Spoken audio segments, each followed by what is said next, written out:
Do you ever feel alone? Like you don't have any meaningful connections? I guess everyone has felt this way at some point or another. Maybe you didn't get picked for a team in gym class. Maybe you sat home on a Saturday night. Maybe you had no one to sit with at lunch. Or maybe you just didn't have someone to talk to. Well, I spent most of my life feeling this way. As a person with autism, I have struggled with making conversation and finding things I have in common with others. I realize now that the answer was right in front of me all along. Hi, my name is Patrick Ryan, and tonight I want to talk to you about how sports can be a great way to help people make meaningful connections. My mom likes to tell a story about me to give others a hint about how I view the world differently. When I was a toddler, around 3, I was invited to an ice cream party. This might sound like a dream come true to most kids, but to me, it was my worst nightmare. The problem was that the thought of ice cream disgusted me at the time because of its texture. My mom had to get clever.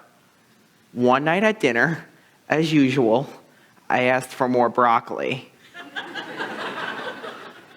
My mom found herself saying something that no mom has ever said before or since. Patrick, you can have more broccoli if you try this ice cream. As you can imagine, that didn't go over too well. I ended up going to the party, but I didn't eat the ice cream. We laugh now about the ice cream story, but it was really one of the first clues that there was something a little different about me. Not long after, I was diagnosed with autism, a developmental disability that impairs my ability to communicate and interact with others, thus making it harder to form friendships. People with autism can sometimes be seen as very unique or quirky. It may seem to the world like our interests, comments, and behaviors come out of left field, so we are often misunderstood. For example, in my case, I just couldn't get over why, at age 8, my mom nixed my idea to dress as President Franklin Pierce for Halloween. After all, if for some crazy reason my classmates couldn't recognize me, I figured I could just give them a hint by mentioning the Missouri Compromise and the Kansas-Nebraska Act of 1854. I mean, those would have been dead giveaways, right? She encouraged me to choose another president, and instead of the classic Lincoln or Washington costume, I proposed James Buchanan. I struck out on that one, too. People with autism can also have anxiety, like me, and sometimes they don't like things that other people like, such as ice cream. Despite how much I want to make friends, developing relationships is difficult for me. Still, as a young kid, as well as today, I am just like you in a lot of ways, so finding a way to make friends is important for me. I mean, there was that time in preschool when another student and I snuck into our teacher's cabinet and ate the teacher's box of cheddar goldfish. You might think that the teacher was mad, but she was actually happy to see me having fun with a classmate. I still look for ways to make connections with my peers, especially my former goldfish partner in crime, but I've moved on from sneaking Pepperidge Farm goldfish to getting involved with sports, both as a fan and as a participant.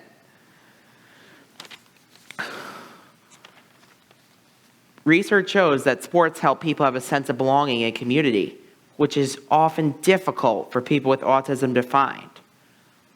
One of the most meaningful experiences I have had as a sports participant was with the Watchung Hills Pop Warner Challenger Flag football team.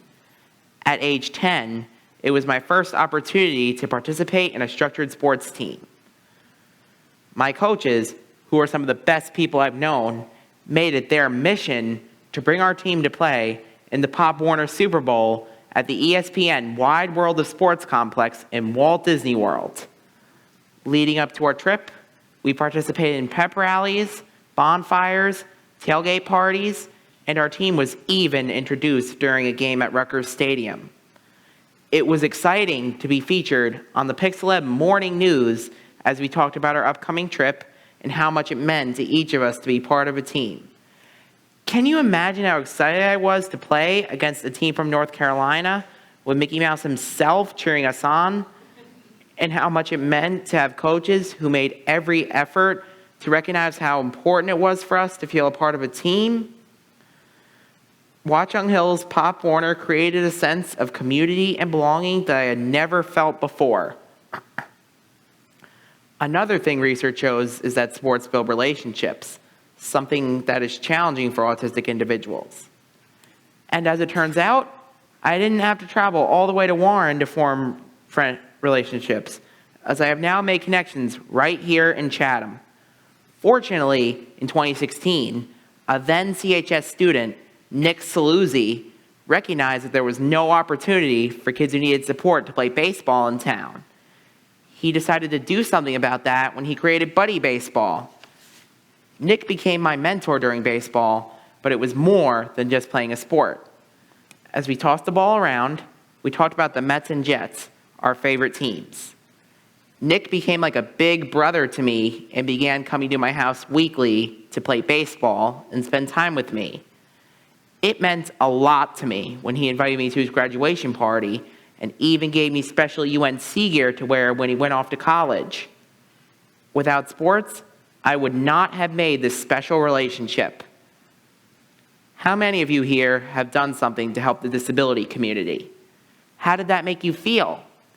Interestingly, not only do people with disabilities benefit from inclusive sports programs, but research shows that mentors and coaches who participate in inclusive programs are also positively impacted and improve their attitudes towards people with disabilities.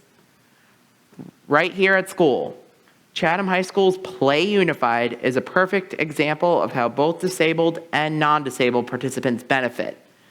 The club promotes the creation of new and supportive friendships between teenagers in Chatham High School and ECLC. Through sports like soccer, golf, basketball, and bowling, participants have fun, build self-esteem, and create meaningful relationships and memories. It is a chance for all of us to just be kids and have fun. Isn't that what we all want? Many of you have probably seen the Dick's Sporting Goods commercial with the slogan, "Sports Change Lives." According to their website, this campaign is meant to highlight that participating in sports can have a positive impact on people's character, friendships, physical and mental health, and academic achievement, with sports uniting people and inspiring communities. What Dick's forgot to mention is the impact sports have on fans. Research shows that sports fandom is not only about entertainment. Being a fan can connect people to each other and make them feel like they belong.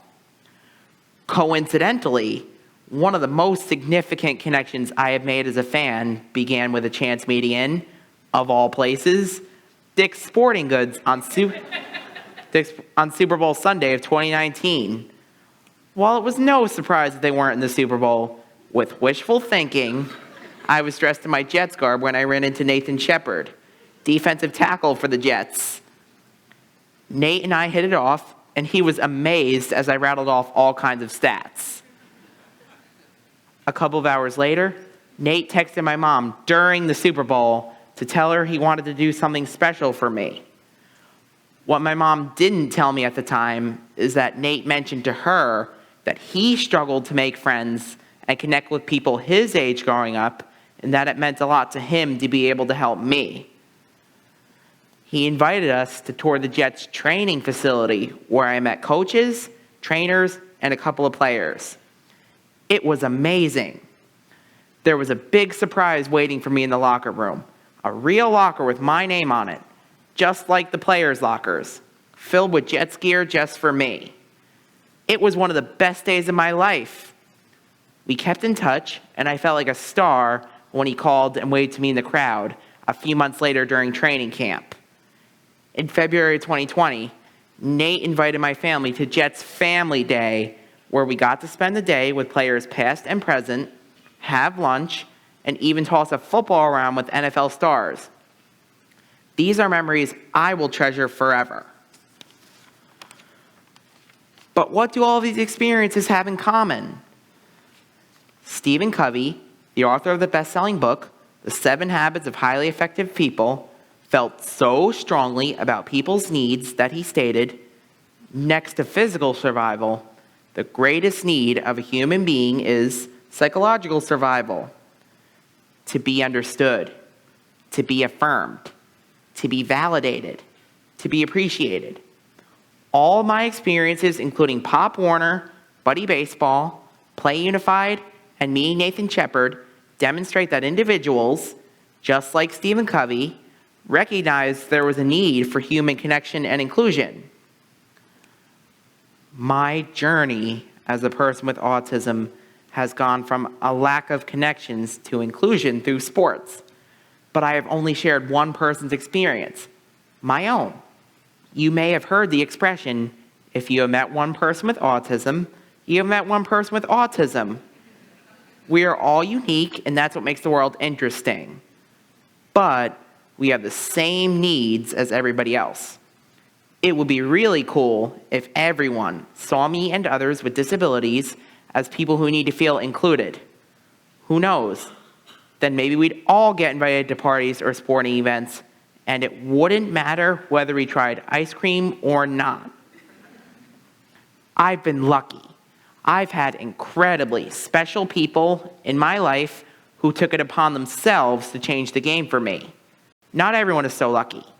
So tonight, I'm asking everyone in this room to reflect on how you can be the one to make a change for someone else. Only then can the playing field be truly leveled. Thank you.